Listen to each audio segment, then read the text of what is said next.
And here we are. Welcome back to the Redshirt Sophomore, where we never sit out. Yeah, that's right. I said that. We never sit out. It is 1:30 in the morning right now on now it's a Tuesday, Monday night, Tuesday morning. I have an exam tomorrow morning. All right, we got projects coming up. I got showcases coming up. CD just came back from a flight from Auburn. He got delayed. 14 and a half hour delayed, by the way, but we're still here. We We're, love we're it. still here. We And guess love what? it. And guess what? We're getting two videos out tonight. Yep, two videos. I don't know if they're going to come out the same day. They probably will. But I mean, it's April, I guess 23rd at 1:30 in the morning, and we are loving this. And you know why? Because you guys are freaking awesome, man.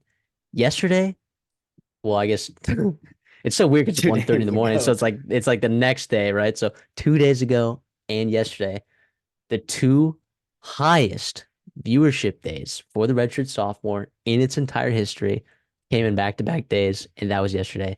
Thank you, you guys, and you guys liked the videos and you subscribed. You guys did everything we asked. All right, we're gonna continue asking you to do that, but you guys are seriously awesome, and we love your engagement in the comments. You guys are very knowledgeable. You guys are very knowledgeable. You guys are fans just like us, you know. Now we dive in head first, so you don't have to all the time. But you guys have really actually put some really good stuff in the comments, and we like that a lot. And it's given us some really good ideas about what we want to talk about in the future. Because look, we like talking about things, but also we want to talk about what you guys want to talk about as well. So make sure you guys are in the comments section, giving us ideas, telling us, hey, we like constructive criticism too. Just let us know. Just let us know. And if you have an opinion on something, just send it out here. Unless unless you just blatantly go in the comments like some people did. I'm not saying all of you guys did. Some of you guys really don't appreciate the hard work that we're doing here, but that's okay. Hey, It's not for everyone. no press is bad press, right? So we don't mind the the clicks and all that stuff. But yeah, like Mendy said, you guys are awesome. We've been working hard at this, and obviously it's great to see it pay off. And we're gonna continue to work hard because we know how much you guys love it. And also we love doing this ourselves. But yeah, and also the NFL draft is just about the only thing getting me through April because school stinks, right? And there's no football going on, but there's the NFL draft, and we love it. We love it. Yeah, but just a reminder though, this is a college football podcast. So once these kids get selected, we talk about them and then their potential future, right? And then we drop it. Then the NFL, they get to cover those kids, all right? Then we go back right back in the trenches for college football, which we're excited about. So, but today we're talking about first round or second round. Yep, we got a list of 10 guys. Now, look, the reality is with this draft class, like you're looking at your number 20th ranked prospect through your 45th ranked prospect, they're margins apart, margins apart. So there are more names that we could have put on this list. In fact, we have like a bunch of names listed, but we only highlighted 10 that we want to talk about. Plus, I want to make graphics for like 20 billion of these. It's 1:30 in the morning, guys. All right, cut me some slack here. So we're gonna talk about 10 guys specifically, and I'm excited to talk about these guys because you guys responded well to some of these teams that we've talked about. So I'm sure you guys are interested in where these guys are gonna land, and I think we got some good insight here. I really think we do. So the question being asked today, CD, is just it's just first round or second round. Are you ready to get into it? I love it. This is fun here, like you said, because this draft class is interesting, right? Because of the way it's set up in the first five picks, everyone seems like they know, right? Or at least the first seven, or what, in whatever order you put it in. And then, like, from 11 through 23, it's like, well, fucking shit if I know, right? And then it's all, excuse my language, everyone.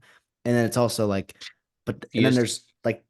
there's 10 guys or 14 guys at the back end of the first and second round that's like, mean, there's only like seven or so, 7 to 10, 7 or 8 spots, and like they're not all going to be in here.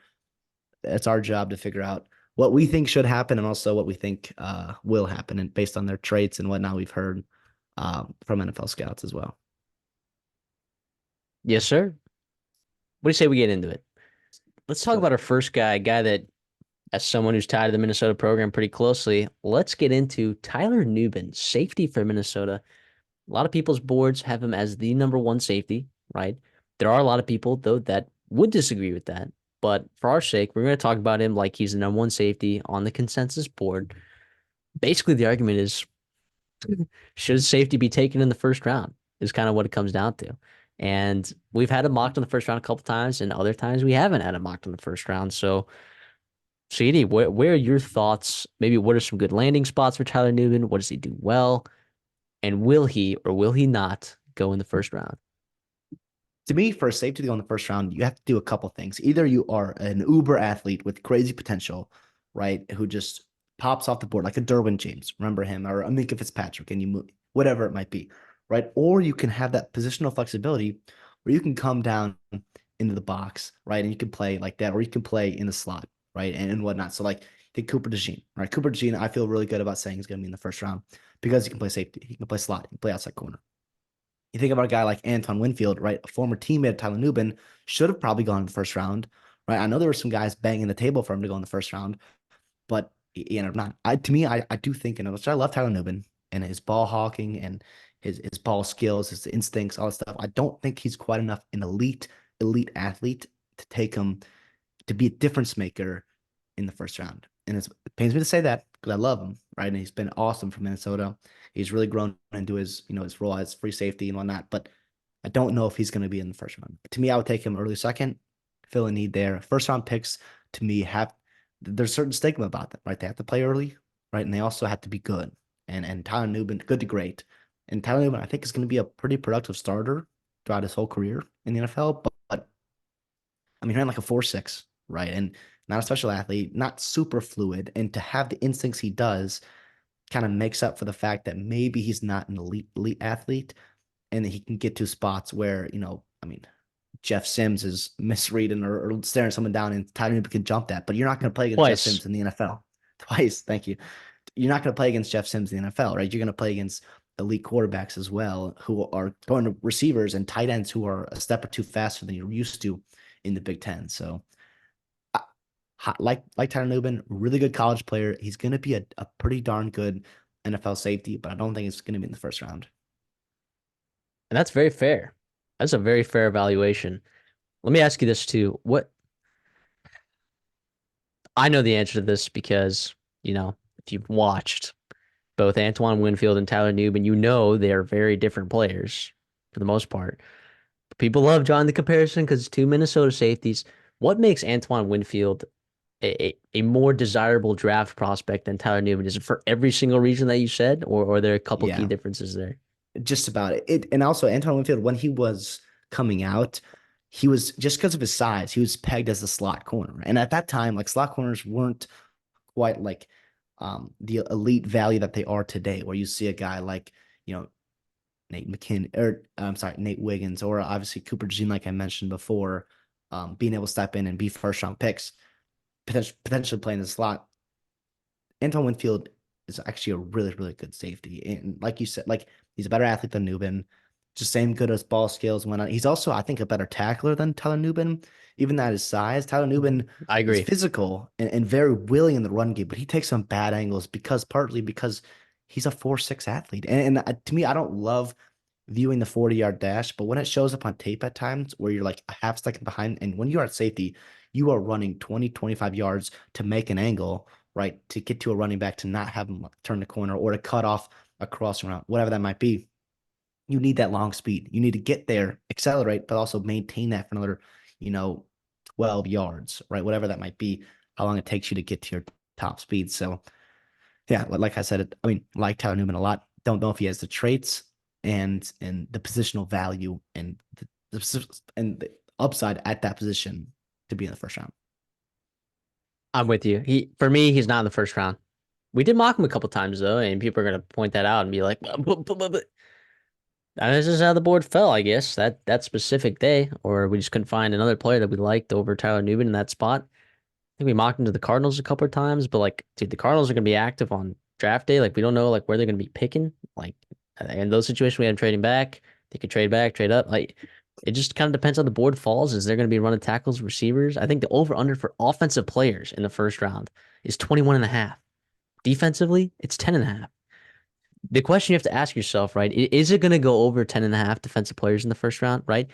And if it does, right, is Tyler Newman in that top 11 or top 12 defensive players, right? Is he in that same category as, those three or four corners, as those three edge rushers, as those two interior defensive linemen? And my answer to that is no. My answer to that is no. So while I think in safety is an important position, obviously it has not been valued the way it has or has been in the past. You know what I'm saying? So I'm with you. I would say Tyler Newman, great player, by the way. On this, I have the notes right here. I pulled them up for the preseason. I have my studs and duds.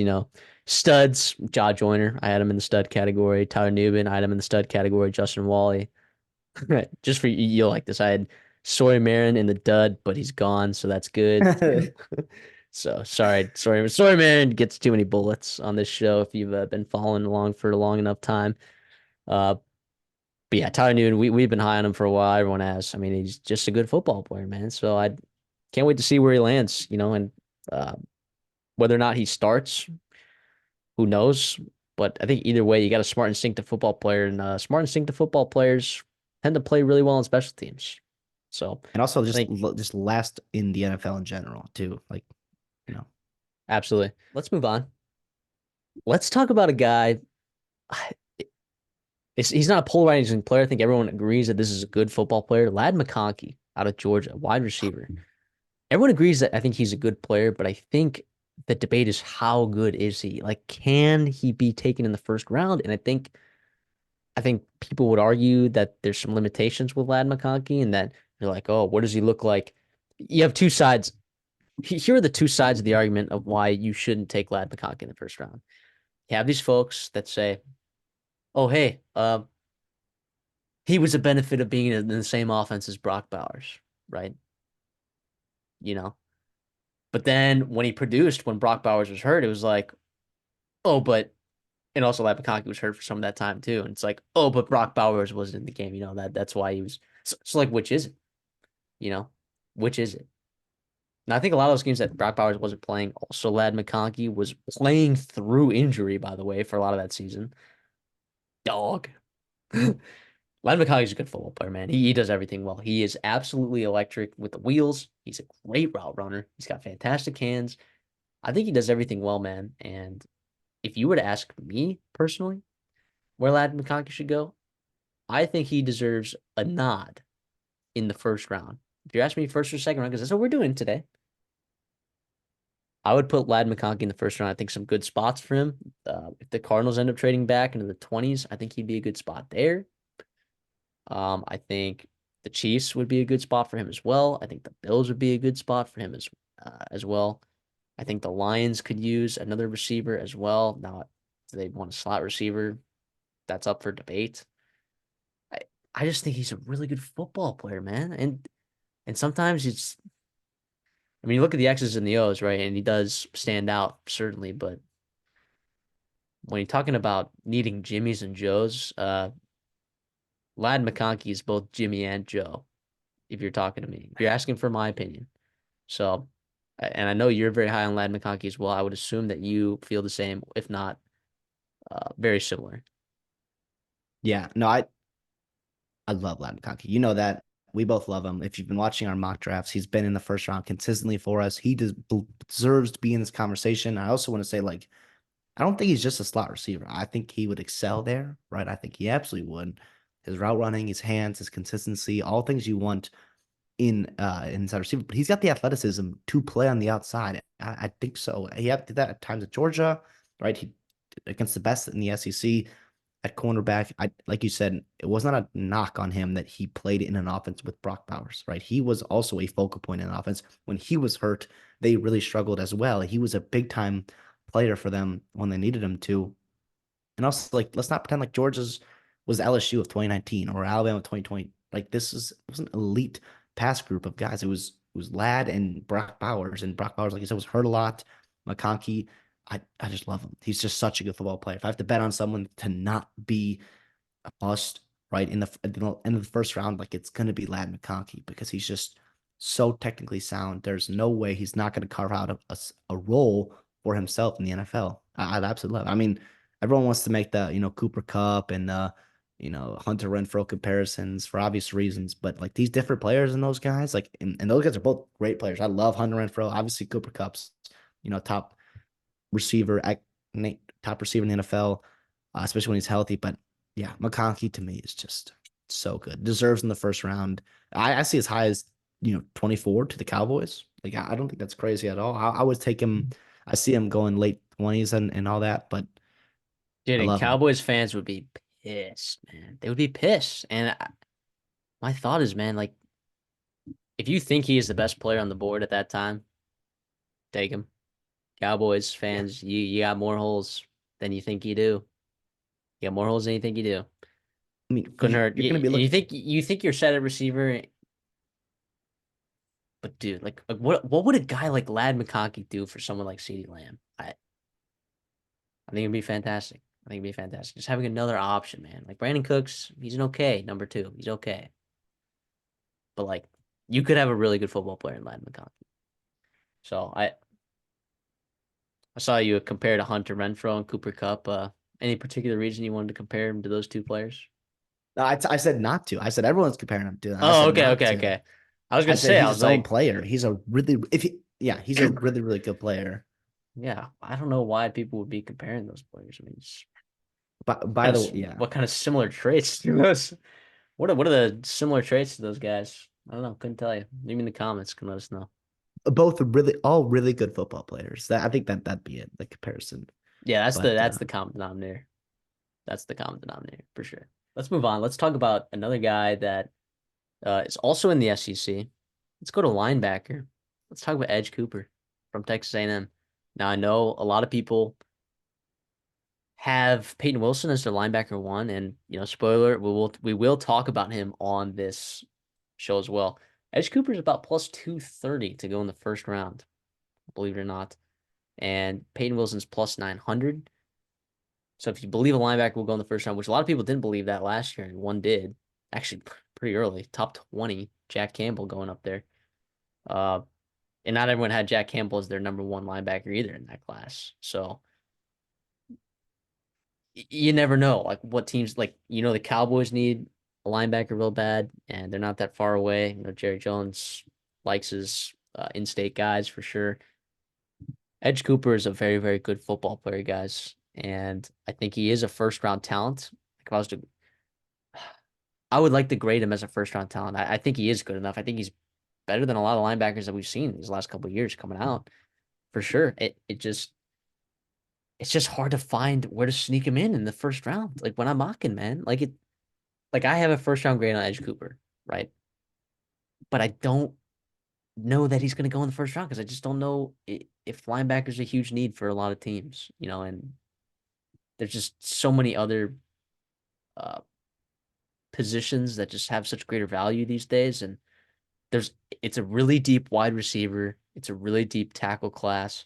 Like when those two spots in the draft are loaded, and sometimes it's like those are premium positions, so you make it think like we like to think that it's deep, but there are years when you don't think the wide receiver classes are as deep. But anyways, that's a tangent. But what I'm trying to say is the wide receiver and offensive line positions are so stacked this year. You're going to see a lot of those guys. They're going to go in runs, and it's going to leave out some defensive players. We talked about Tyler Newman before. I think Ezra and Cooper might get left out of the first round just because of the positional value and the way that the board falls. Again, first round talent grade that I have for this guy. He is explosive in the run game. He's good in coverage. He's got good size. He takes on blockers. He's very effective. You don't need him to call defense, but if you just have him headed downhill and just let him make plays, he is very, very, very athletic. And I was screaming for them to play him last year, and they refused to for some reason. I don't know why. Remember that? Remember that whole thing that I it's had? awful. I remember how mad I was that they were playing Chris Russell. I was so mad. I was so mad. Oh, and now all of a sudden he's got a first round draft grade in the NFL. Crazy how that works out.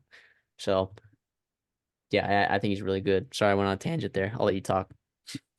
No, that was money. I agree with that, everything you said. I also like you look at the film, you look at the combine testing, like it all matches up. Like he had a 9.34 or whatever unofficial RAS. Like that's pretty damn good. Good enough for me to be in the first round, like to be considered in that first round.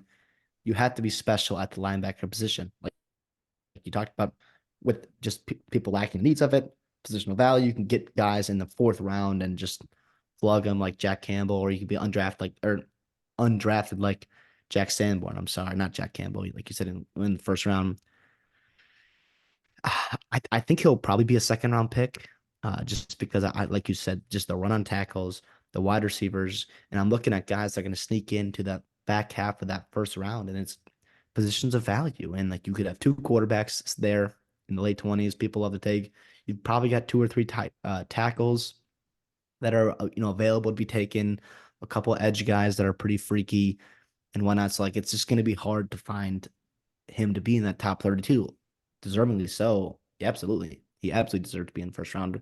But like you said, it's tough to be a linebacker in 2024 on draft night. But it's also like I do wonder if we're getting closer to where that position is becoming a value. I think it's pretty hard to find darn good linebackers. And like you've seen the bust rate in that first round.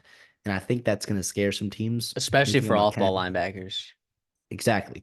And so you've seen guys like Kenneth Murray and others who are freaky tools guys, and just it just did not work out in the NFL. And they went in the first round, back half of the first round. And obviously, those teams would rather have those picks back. But I do think like that speaks to the importance of like being able to find a guy that has the tools and can make plays for you like that. I mean, Yeah, but we'll at see. linebacker, dude, film matters so much at the linebacker position, right? And Kenneth Murray has pretty good film, but you know who had unreal film that people were shocked when he got taken in the first round? I go back to I believe it was the draft after no. I'm trying to find the draft 20 uh but what's his name for the Seahawks Jordan from Texas Brooks. Tech? Jordan Brooks. He had Yeah. absolutely nuts film. And people were shocked. They're like, oh, that's such a reach, such a reach. Look at him now. So sometimes it's not about the tools you got, sometimes it's about the film. But the thing about Edge Cooper's got both. Like, would you have a higher grade on Edge Cooper than Patrick Queen coming out? Uh, Probably. Yeah, probably. I think Patrick so Queen, too. like again, yeah, I like the problem is with this where like you could if you want to take Patrick Queen in the first round, right back in what was that 2019, 2020, 20. you 2020, you could have taken, you could take James Williams, who's a converted safety coming down to linebacker in the fourth round, right? Or wherever you can get him at. So I think that's part of the value is like if you want to find a toolsy guy you can reach on and you don't have to play him right away, like you can get that in the fourth round, right? But if you pick someone a linebacker in the first round, they have to play day one. And that's the problem with sometimes these guys need time to develop. I don't think Edge Cooper does. I think like he's played a lot of football, right? I believe he's a fourth year guy, if I'm not mistaken. Obviously, he didn't get real playing time until this year and last year, but he still had 300 snaps the year before that. And he also was coached up pretty darn well. I mean, he's been in multiple schemes. I like it. I think he's going to go in second round, but again, first round talent. Love it. Let's move on. Let's stay in the SEC again. I'm sorry that we're staying in the SEC here, but you have to understand that the over under for first round players in the SEC is 9.5, which is more than any other conference. So it's not that just we're SEC and Big Ten bias, but those are just the majority of players in the first round are from those two conferences. And the Pac-12 actually has a solid number of draft back picks in that first round. Shout out Pac-12, which doesn't exist anymore. But um, let's get over to Kool-Aid McKinstry. And this one is less of a question to me. I feel very solid that Kool-Aid McKinstry, he has a first round draft grade for me. I also believe that he will go in the first round of the draft. But again, we talked about how many offensive positions. There's 21 and a half is the over under for offensive positions taken. 10 and a half is the over under for defensive players taken. Is Kool-Aid McKinstry in that top 10 defensive players in that draft class? Like that's what you have to ask. Like, is there going to be a run on? Like, could there be a tackle that no one expected that gets reached on in the first round, like Rukaroro or Chris Jenkins, or does a linebacker get taken because a team needs a linebacker really bad? I don't know. I like to think that corners are really good. Well, I don't like to think that it is a very high valued position. And Kool-Aid McKinstry plays it very well. He's not the same athlete as some of these other corners are, though, that are quote unquote ranked higher than him. But got really good film. But here's the thing though, like Ennis Rakestraw also has a really good film. Andrew Phillips also has a really good film. So is there a situation that, well, I'll ask you first before we can talk about a situation where you can go in the second round or versus the first round.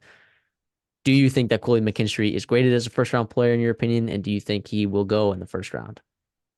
Yes, and yes to both of those. I'll start with the grade. I love his. Obviously, you mentioned he's not the elite athlete, but he's a good enough athlete to play corner in the NFL. That's all you need. Boom, checks that box. Secondly, he's played a ton of snaps, and he is really technically sound.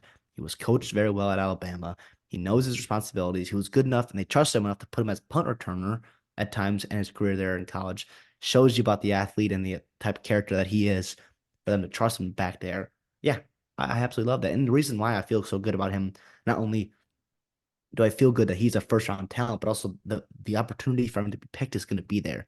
Because, like you said, he's not maybe the athlete that Nate Wiggins is, or Quinion Mitchell, or even his teammate, you know, Terry Arnold is, right? So there's a couple of corners that you might have ahead of him in terms of tools you wise. But if you're in that back half of that second or that first round in the mid to late 20s, and you need a corner, and you're looking at the board right now, Kool-Aid McKinstry is going to be like the top of the guy on the board. I think there's a clear tier between him and Rakestraw and TJ Tampa and Andrew Phillips. And I think Center Saul is probably a slot guy. So you could, different kind of player that you're drafting. So it doesn't Absolutely. really matter there.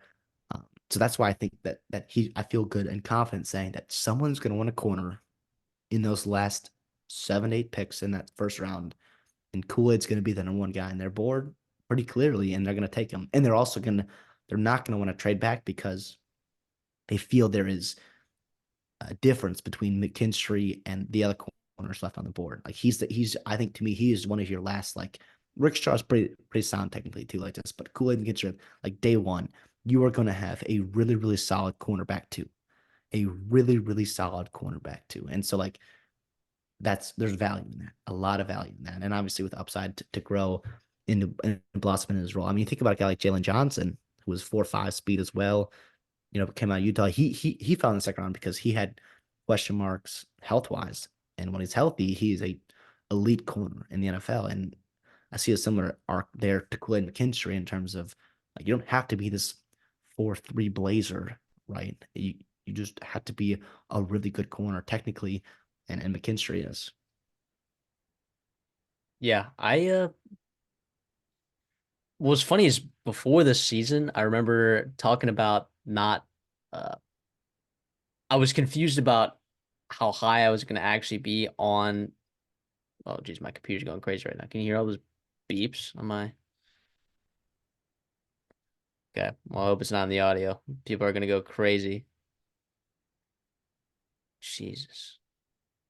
All right, let's just ignore that. All right, anyways, sorry for that, guys. Anyways, I remember at the beginning of the season, I was actually questioning whether or not the secondary was going to be good for Alabama because I was looking at a couple new faces. It's like you're going to be starting a true freshman, Caleb Downs. I knew that he was really good, but it's hard to say with the true freshman. And Terry Arnold had his struggles in the year before, and Malachi Moore felt like he kept kind of declining.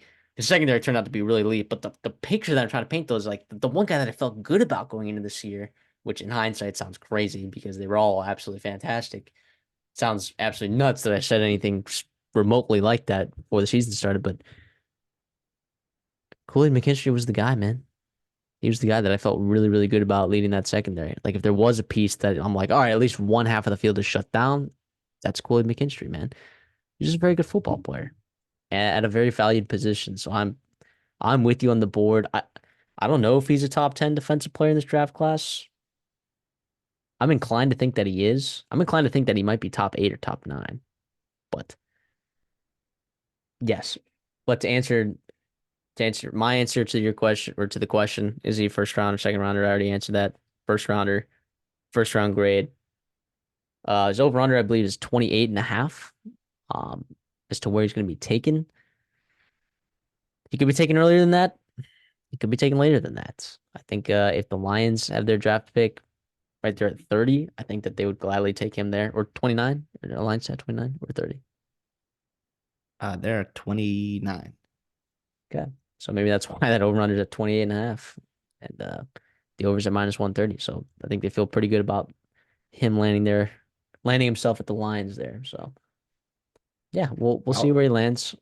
I'm excited to see that. I'll, I want to add too, like McKinstry is another one of these guys, and you've seen guys like Jared Verse or other players, Olu Fashano, that like came into the year and almost like I want to say hurt their draft stock, but it kind of like these both guys that were talked about, easy top 15 picks, top 10 picks, and they've also like kind of fallen down the wayside. And I wonder if it's some sort of prospect fatigue because like McKinstry, his tape was pretty darn good this year, right? He graded out well PFF. You saw it when you watched him, and he tested pretty darn good compared. He also was recovering from an injury, right? Like I think with a foot injury, and he had a 4.5, and he had a 10 feet broad jump. Right? He very tested well. Obviously, answer those rumors. Like I don't want to compare him to Patrick Surtain at all, but I just want to say like for comparison's sake, because like they both went to corners at Alabama, and they both have 5-star pedigree, and both guys have played for 2-3 years.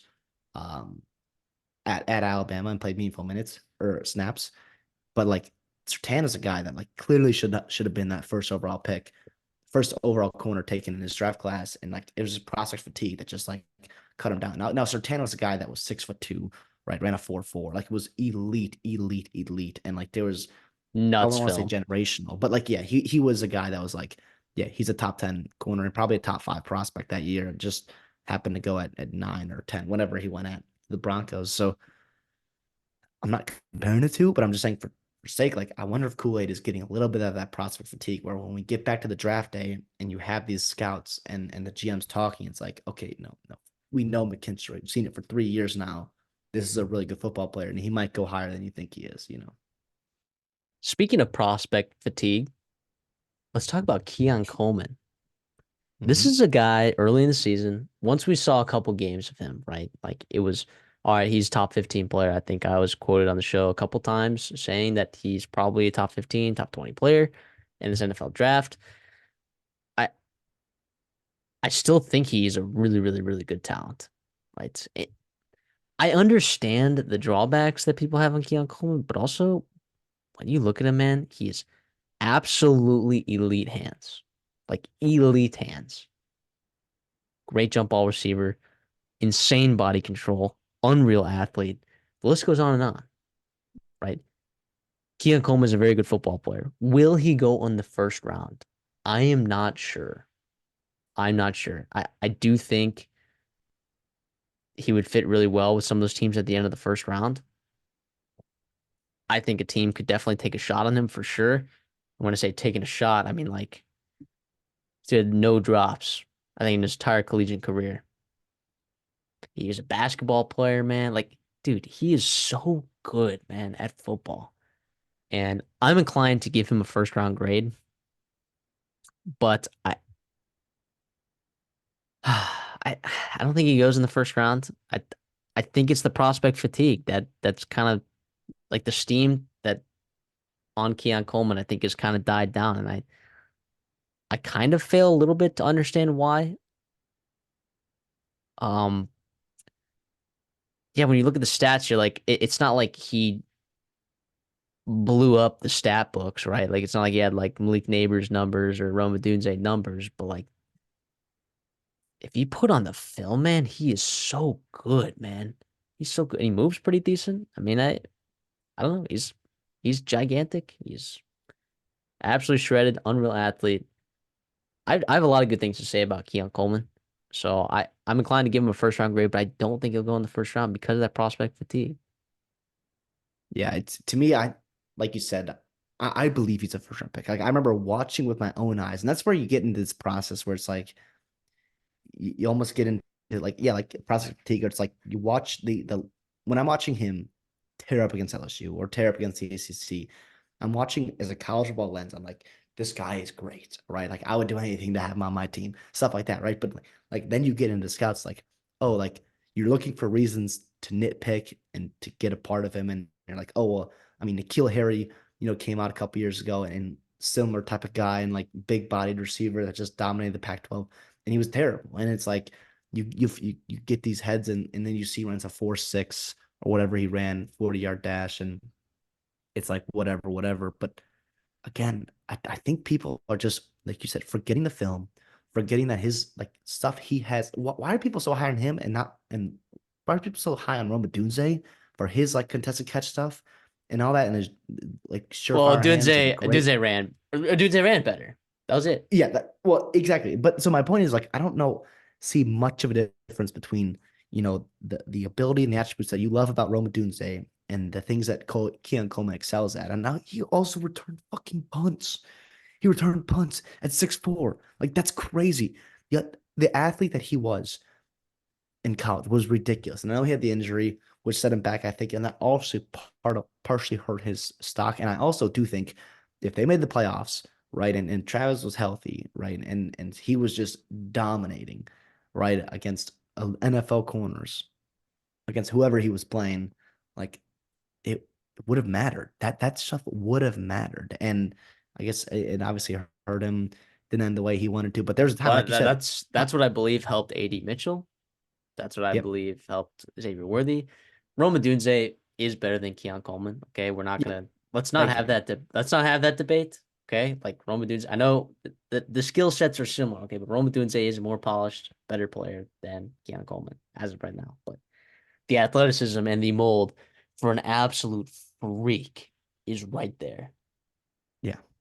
Yeah. It's just interesting, right? Like I like Keon Coleman, and we've had him in some mocks going at the end of the first round. And if I'm the Bills and AD Mitchell's gone, and you've got guys that you really like on your wide receiver board that are gone, but you're like hell bent on getting a wide receiver for Josh Allen, Keon Coleman's not a bad idea, not at all, right? Like, give me him over Troy Franklin 10 times out of 10. So I don't, yeah, I can. I'm not going to be surprised when Keon Coleman carves out a really nice role in the NFL. Let's move on. Let's go back to linebackers. And we already previewed it a little bit when we talked about Edge Cooper, but Peyton Wilson is plus 900 to go in the first round, which I don't know what the number was for Jack Campbell and the other linebackers last year, but that does feel a little rich, not gonna lie. Like I feel like that should be a lot lower. I don't think he's 9 to 1 to go in the first round. Like I would like if I was setting that line, I'd probably put it like plus 400, plus 500. He's a really good player. And I think it's the injuries that kind of scare off people and the age, you know. But dude, he did everything well, man. He rushed the passer. He was in coverage. He's off ball linebacker. He's on line of scrimmage. Dude does everything, man. He's so good. And then like, not that it was shocking because when you watch the film, he is insanely explosive, but his numbers at the combine were just nuts. 4.4 something on the 40-yard dash.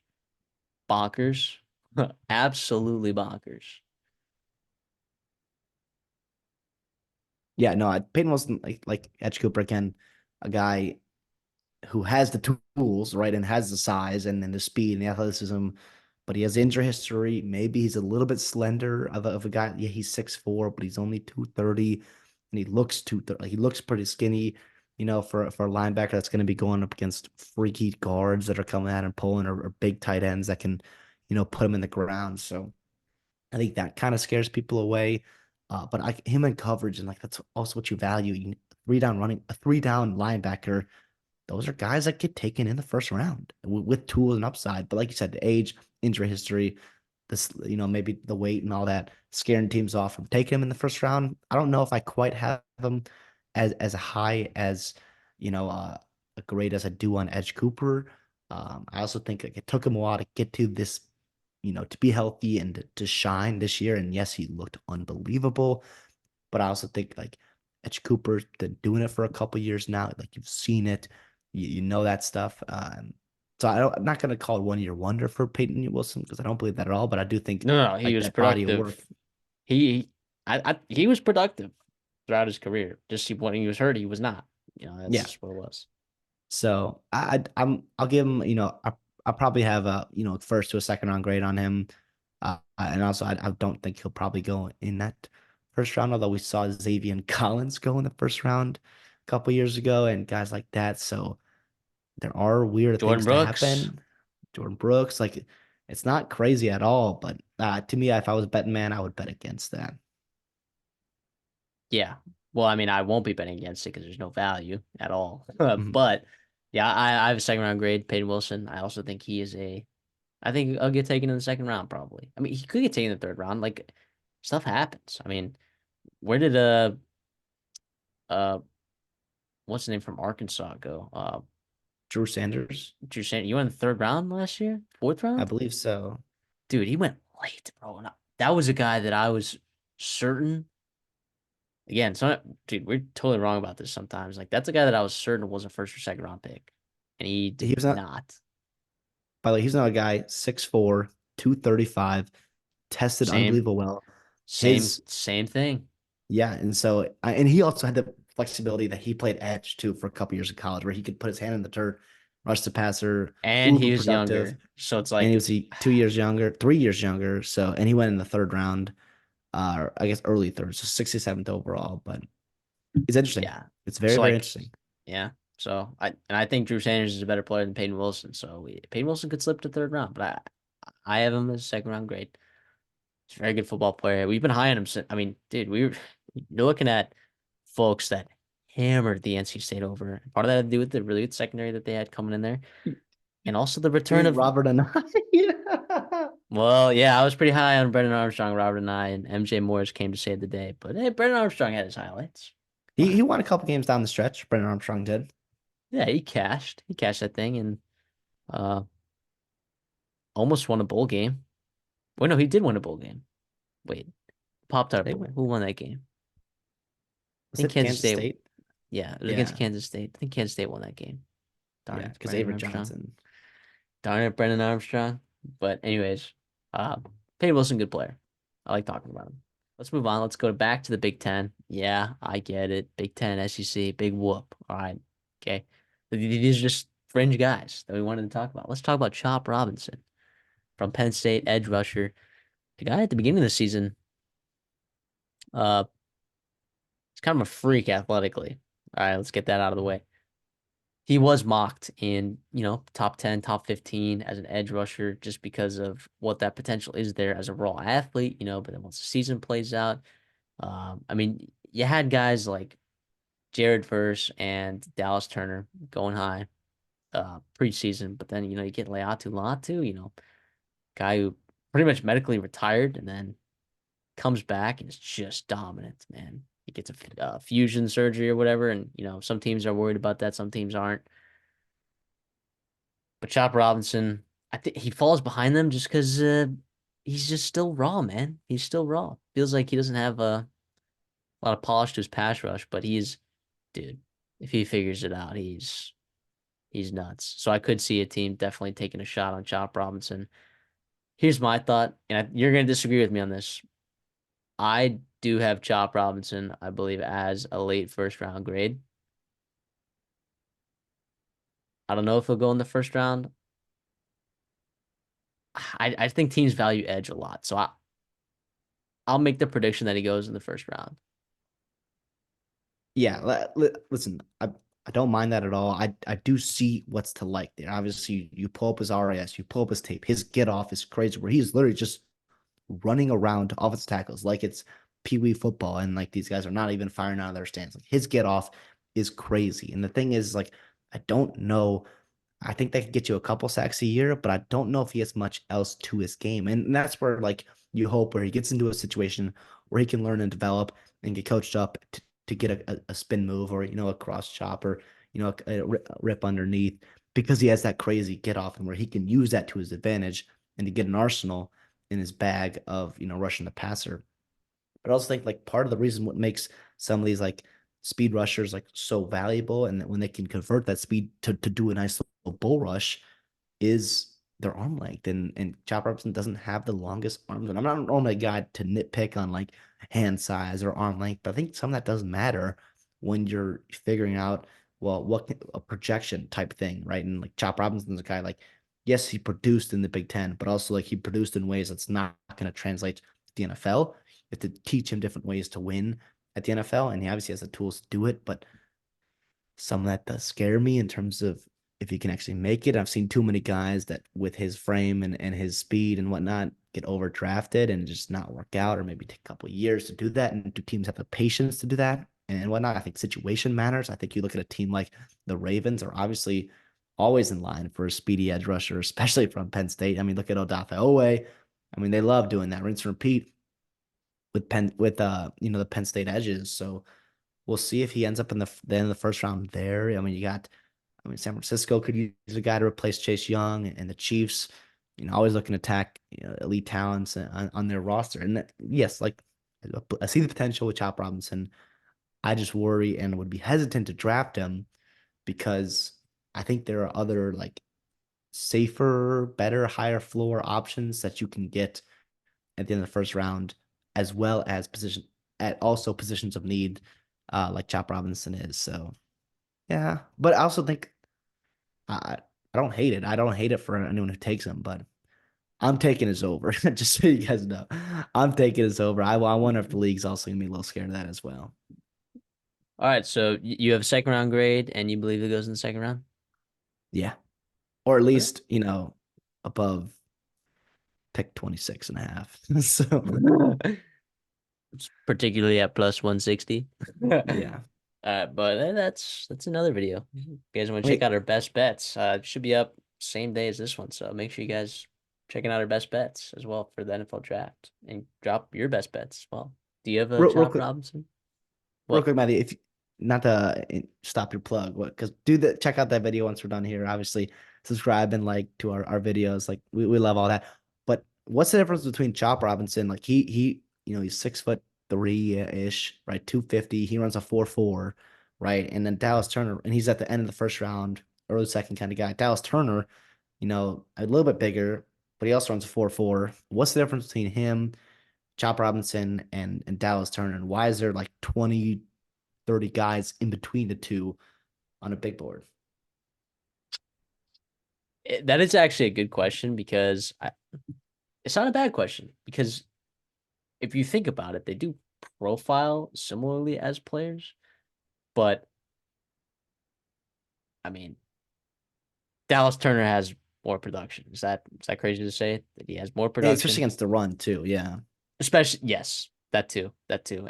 That I think what Chop Robinson's 6'3", 254. I think Dallas Turner's 6'4", 250. So they profile very similar. I don't know whose arm length is actually longer, but Turner's got 2.5 inch longer arms, I believe. okay. That's what I had a feeling. Or 2 inches longer. Sorry.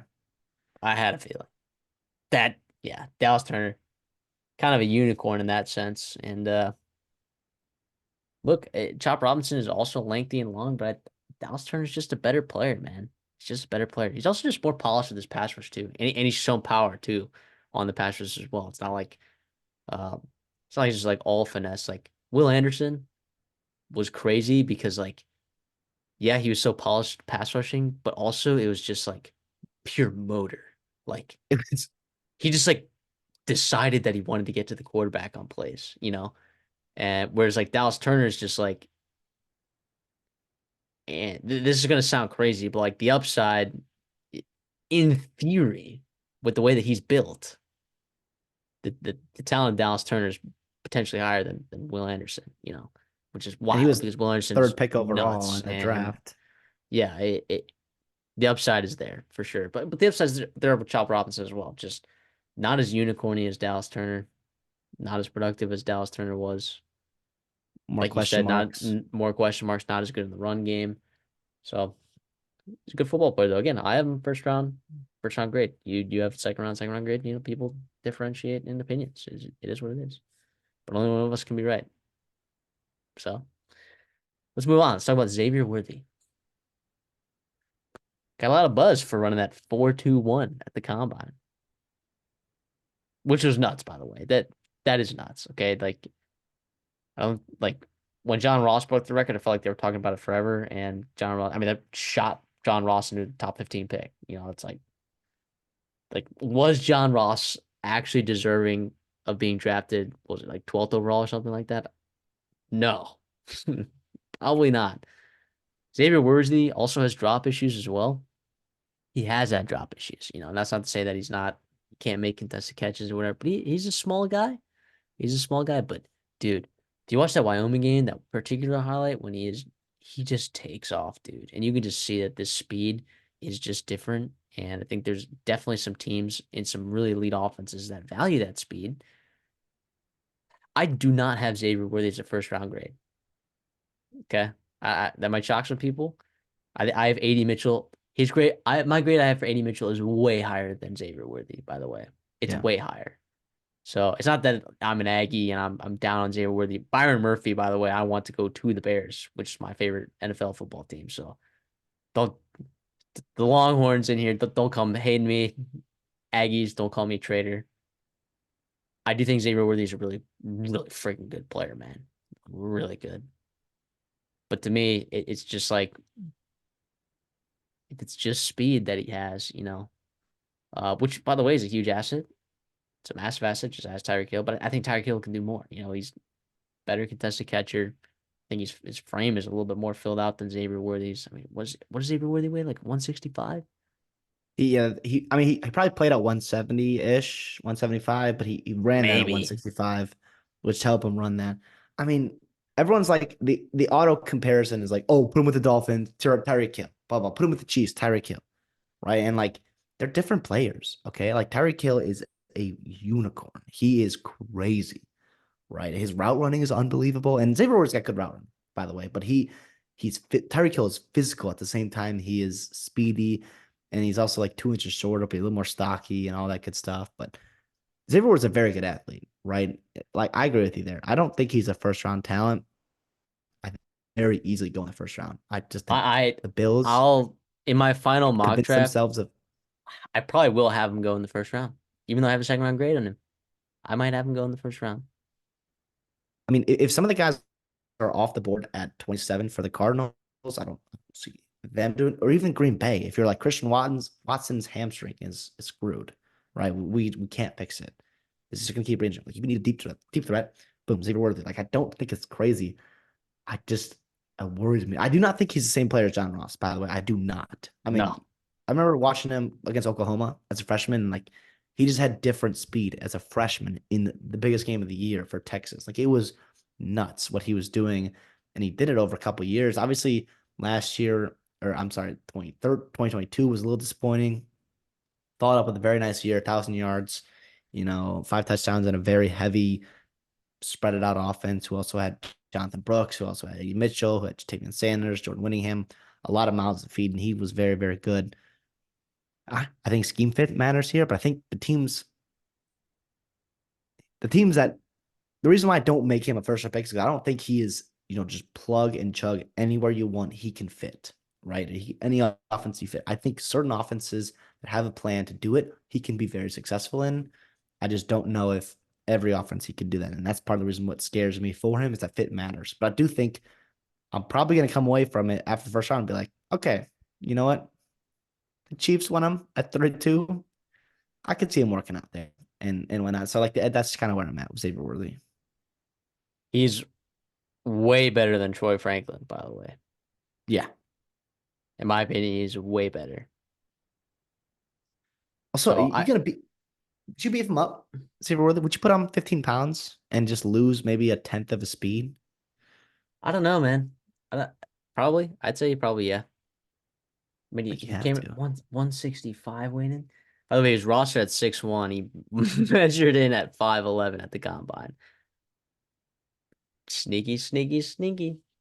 I mean, But so yeah, yeah, unless you're but Joe Alt, it's not everyone's it's not doing his that. height. It's not his height and weight that you're oogling and boogling over, right? It's his speed. He's explosive. 41-inch vertical is kind of nuts. 10 foot 11 broad jump is also kind of nuts. He's a really good football player, guys. And here's the thing, like when you have speed like that on teams, like you're gonna force teams in your division to have to adjust and draft guys that can burn with Xavier Worthy. You know, like you're gonna force other teams to waste draft capital on speedy McSpeedsters to cover. You know, And if they don't, then it's gonna be a long day. If you have the exactly. quarterback and the offense, take advantage of them. It's gonna be a long day, a very long day. Absolutely. Let's move on. Let's talk about Bo Nix. Wow. Yeah. Wow. Oregon fans, First of all, we love you guys. You guys were really good to us last couple days. So we're gonna give you another shot to hype up this video. Give it your likes. Let us know if you agree with us in the comments. Subscribe, maybe. You guys are super awesome. I'm sure you guys are gonna disagree with me here, you Oregon fans, but I don't think Bo Nix is a first round quarterback. I don't think he doesn't have a first round grade for me, and I don't think he goes in the first round, which is crazy. But he so could go in the first round. That's the thing. Like, it's a lot of quarterback needy teams, and not enough quarterbacks to go around. So it could be a necessity thing, like that he just goes in the first round. But I personally believe like if Will Levis went in the second round last year, now that every draft year is different. It's hard to compare draft years, right? Like things fly off the board differently. There's different trades. Like I don't know. Bo Nix is the most experienced quarterback in college football history. So you know you are getting someone that is experienced. You're getting someone that produced pretty well. I don't know if I'm drafting him to stretch the ball down the field necessarily, but I'm drafting him to conduct and orchestrate an offense, which I believe that he can do. So it depends what you like. It depends what you want. For me, I don't have a first round grade on him, and I don't think he will go in the first round. Very good football player, though, by the way. Very good football player. Here's what I'll say. I agree with you in some aspects here. I do think like if Mac Jones and Josh Rosen can go in the top 15, right? I do think there's a spot for Bo Nix to Okay, be in there, I even if think it is Josh at Rosen is the QB5 or arm talent. QB6. Josh Rosen had way better arm talent and the weight measurables. And then if you look at Mac Jones, he orchestrated what's arguably the first or second greatest offense that we've ever seen at the collegiate football level. Yeah, but yeah, it's true. But Bo Nix also like completion percentage, stats. Like he But also, I get that. Mac Jones stretched the ball down the field. Like it wasn't I like get, oh yeah, not I get now that. is there was some definitely some rack factor there with some of those bubble screens of Devonta Smith. I mean, I can just remember a couple in the national championship game alone in the Yeah, first half. But yeah, it's hard to compare apples to oranges, right? I agree. But I just want to say, like, to put some precedent out there. Like, there are quarterbacks who are obviously limited in terms of not like physical upside. Like, there's a reason why Bo Nix is not in the same category as Caleb Williams or Drake May or Jaden Daniels, even, or even JJ McCarthy with his arm. Like, there's limitations to what he can do on a football field, but that doesn't cap him as a quarterback in the NFL. Like you've seen guys in the last 15 years don't have maybe an A+ arm, but are really good. And I kind of want to throw Joe Burrow in there. Like I don't think Joe Burrow has an elite arm at all. I think he's got a good arm, right? But what makes him so good is he knows where to go with the football every time. And when the play breaks down, he is really good. And I thought Bo Nix did a great job in year 5 of college football really when the play broke down, he played in structure, right? Like for 2 years there at Oregon, he did a really good job playing in structure. Kenny Dillingham first, and obviously this past year, like he did really good job. But when it broke down, you saw some of that frisky, back to Bo Nix SEC and that Auburn where he was just making plays, backyard football, and doing some fun things. I do think there's some value in that. I don't know if he's a first round grade for me, but I do think he's probably gonna. I don't know, man. His over is 32 Are and a you half. are you gonna have him in your mock draft is the question. I think I might. I think I might. And if I'm a team that like trades up, like if I'm the Raiders and I don't want to take him at 13 from the Broncos or, pick your team, even Seattle, right? Or even the Dolphins, or I guess the Dolphins just paid Tua. But if you're a team that, I don't know if I have my quarterback future, like trade back up in the first round or take him there. Make sure you get your guy, get that 5th year with Bo Nix. And also like he's kind of fun. He's just to feel back at Auburn. Like those Seth Williams pass, like he had some nice time down the field. I think he can do it. Um, Obviously, it's tough though. 6 QBs, 5 QBs in the first rounds, and we've seen it before. But all those guys are bust, except Trevor Lawrence in that 2020 draft. I get it was So different, far, COVID, yeah. So far, yeah. all that. I mean, Fields got traded for a 6th round pick. Mac Jones got traded. Trey Zach Lance got Wilson got traded. Zach Zach Wilson just Wilson got got a traded. trade. So it's That's it's crazy. tough sled in there. So chances are three of the five guys are probably gonna bust, and more than likely maybe four. So we'll see here. But yeah, Bo Nix, maybe not, maybe first or second round grade, but he's also like on that tier where like I would not be mad if the right team comes up and trades for him in that first round, similar to Xavier Worthy, where he's like probably gonna go in the first round, and the team and the fit matters, and what you want and when you ask of him is going to matter. But in the right circumstance, right situation, he could thrive. Absolutely. Yeah, like people are saying, oh, he would fit great in Sean Payton offense. Yes. Absolutely. I 1000% agree with you. But not 12. But here's the thing though, like if Sean Payton really likes him, he'll get him, you know? Yeah, you Like could trade down that though. If the board falls right, I guess, but maybe. it's I don't tough, know. man. I don't know. You'll see because like what if I don't know, what if the Giants want to trade back and they think they want to get Bo Nix, in that mid first round, if they so much stuff could happen. I think the Giants would really like him. If he was available in the second round, I think the Giants would for sure take him in that second loop around. If they miss some of those top four, top three quarterbacks, but Bo Nix, good player. We'll see where he goes. So are you definitive first or second round on Bo Nix? Because you got to make a decision. Because that's where we're answering this. That's the question we're answering this video. I said second round grade, second round pick. First or second round grade, give me first round pick. Come Thursday, he'll be a first rounder off the board. You heard it here. All right, let's talk about. Is this our last one? Yeah, let's talk about Trey Benson. We talked about Jonathan Brooks a little bit on one of our mock drafts the other day. If you haven't checked those out, make sure you check those out. They're all very different, so you're gonna get something new every single time. Something even more spectacularly crazy than the last time. We have not mocked Trey Benson yet in the first round. However, I know he's your number one running back on your board, and he is like plus 220 or plus 200 to go as the first running back in the draft, which is pretty nuts if you ask me. He's really good, man. He does so many things well, but the question is like, is there value for a team? Because remember, like running back is a great running back is a luxury, right? It's not a necessity in this league. With this day and age and this passing attack, it's a luxury. It's not a necessity.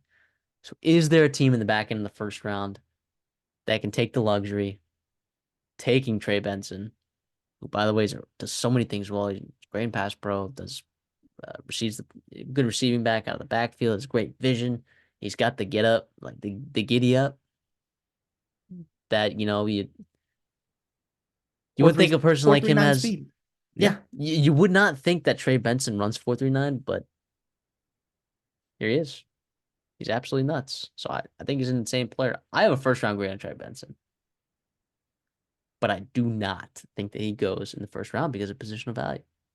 I agree here too. I'm gonna absolutely. I think he is without a doubt top 32 player, top 20 player probably in this draft class. Ooh, I don't know if I go there, but But I I like don't the think sentiment. I don't see him in that first round. But I do think like the only hope there is if someone who really wanted a running back, right? And we thought the Cowboys maybe did, but they just signed whoever to deter, which I don't know if that'll actually deter them from taking a running back because Royce Freeman? Was it Royce Freeman? yeah, Jerry Jones will do whatever he wants, I guess. But Was it Royce Freeman? I do think like yeah, I think it was Jonathan Brooks, right? Is a guy that could be up there for RB1. You don't know about his medical history. Blake Corum, another guy. You don't know about his medical history. Bucky Irving is pretty darn small. So you had all these other guys who have question marks. To me, Trey Benson is the only running back in the class that I have zero doubt about, zero question marks that actually make me worried to take him. And that's where I think the value can be in that first round. Is he the upside of Saquon Barkley? Is he the upside of, Travis Etienne or even Najee Harris when he was coming out? I don't know. I like to think so, but I think there was a little bit more to like with some of those prospects than a guy like Trey Benson. Um, but yeah, love his game. I think he's awesome. But also like if you are, the Buccaneers or if you are the Bills, if you are a team that wants a running back, right, and in that end of that first round, or you want to trade back up for a running back in that first round to give you that fifth year option, so you have to before you have to pay him and give him that second contract. I mean, there are other pretty darn good running backs deep in the draft class that you could be happy walking away with. I mean, you got guys like Blake Watson, Audric Estime. They're different running backs than a guy like Trey Benson, but it's guys that you feel productive throwing out there for a couple downs and eating up a lot of carries on your roster. Yeah, there are so many good running backs on the board. Oh, now you mentioned Blake Watson. Dude, we did a lot of sleepers and come on, he fit the all too, man. Like there's so many good running backs down the board. And if we were to have a couple more videos, like where we were talking about sleepers for like day three sleepers, I would put Blake Watson in there for sure. Yeah, It would I have been like him a there. lot. Absolutely. Memphis running back. We know Memphis running backs turn out pretty decent in the NFL, historically. Not that, yeah, it actually matters, but like it does kind of a little bit. So yeah, Trey Benson is so good, man. It boggles my mind that he didn't rush for 1,000 yards, did he? I think he did. No, he had 900. Nope, he did not. Yeah, nuts, But he, nuts. he averaged 5.8 yards per carry. Like, wasn't that I because know, he, I he know. just didn't give him the ball enough? So Trayshawn Ward got out of there, bro. yeah. Oh yeah. And yeah. Now, did he end up losing that job to DJ Giddens also? Yes. Yes. But Trayshawn Ward's a good football player, right? He's a good football He's player. also but Benson's also young enough too, where he's not like it's not like you're taking an old guy with a ton of Dude, carries on his he does not have a lot of tread on his tires. Or sorry, 300 he carries. still has a lot of tread on. Is that how you say it? Yeah. Whatever. Not a lot of 300 carries just about in his college career, which if you're a if you are a Big Ten running back, you're probably getting 300 in one season. So Yeah, some of these just have guys you want to take. yeah, you a lot of people. Braylon Allen is like a top three, top five running back. How many carries does Braylon Allen have in his entire career? It's Uh, here. I'll look it up right now. What's your over under for he, Braylon Allen carries in career? I'm looking at it right now. It's it's if you let us know in the comments, but it's about 500. It's a lot, right? I mean, not ideal. It's almost 600. It's 597. What I'm Oh, looking at I forgot a zero there. plus It's plus 49 receptions, yeah. 650 touches for a running back.